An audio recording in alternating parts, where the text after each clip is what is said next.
پیچھے چلنے میں خیر ہے، آگے نکلنے میں خیر نہیں ہے۔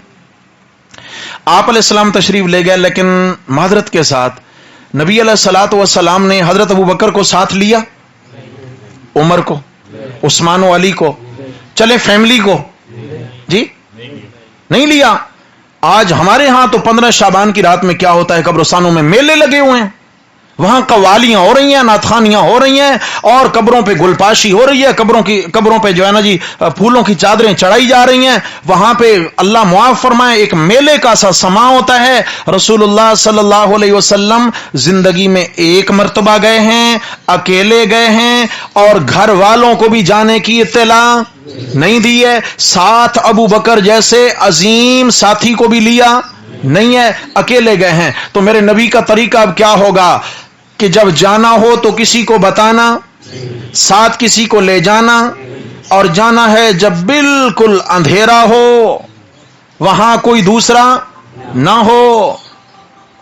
کیوں بھائی، ہمت ہے؟ بولو بھائی، ہمت ہے؟ نہیں کریں ہمت، آج جائیں دعا کرنے کے لیے، ممکن ہے کہ اگلے 1-2 دنوں میں پھر آپ کے لیے دعائیں شروع ہو چکی ہیں۔ ہاں جی، سمجھا کہ یہ کیا ہم نے دین کو مذاق بنا لیا ہے؟ بھائی جو طریقہ ہے اسی کو 100% فالو کریں میرے بھائی، 100% فالو کریں۔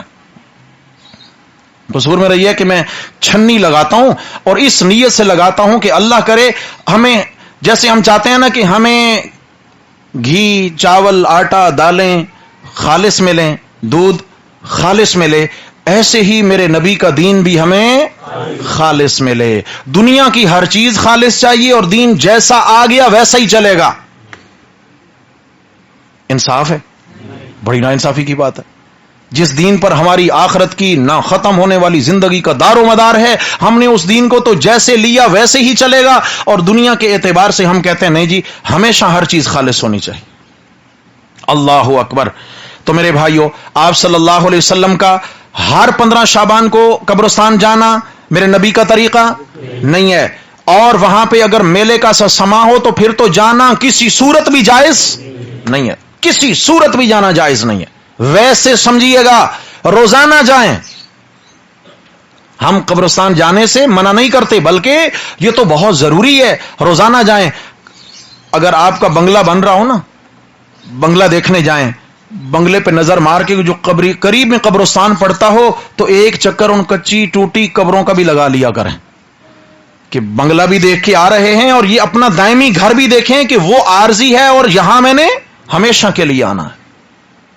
نبی علیہ الصلوۃ والسلام نے فرمایا کنت نہیتکم عن زیارت القبور فزوروها، اے میرے صحابہ میں نے تمہیں قبروں کی زیارت سے منع کر رکھا تھا پہلے، اس لیے کہ تم نئے نئے اسلام میں داخل ہوئے تھے، اس لیے منع کیا تھا کہیں قبرستان جا کر وہی دوبارہ پچھلے معاملات نہ تازہ ہو جائیں، میں نے تمہیں منع کیا، اب تمہارا ایمان مضبوط ہو گیا، فرمایا زوروہا، اب تمہیں اجازت ہے کہ جاؤ قبروں کی زیارت کیا کرو۔ قبروں کو جا کے، زیارت کا معنی آنکھوں سے دیکھنا، زیارت آنکھوں سے دیکھو جا کے قبروں کو۔ اس کے 2 فوائد ہیں۔ نمبر 1 فرمایا، ایک تو تمہیں موت یاد آئے گی، دنیا سے دل ہٹے گا، اور تمہیں اپنی قبر یاد آئے گی کہ یہ بھی میری طرح رہتے چلتے پھرتے تھے، اور یہ بھی نہ رہے تو رہنا میں نے بھی کوئی نہیں ہے، اپنی موت یاد کرو۔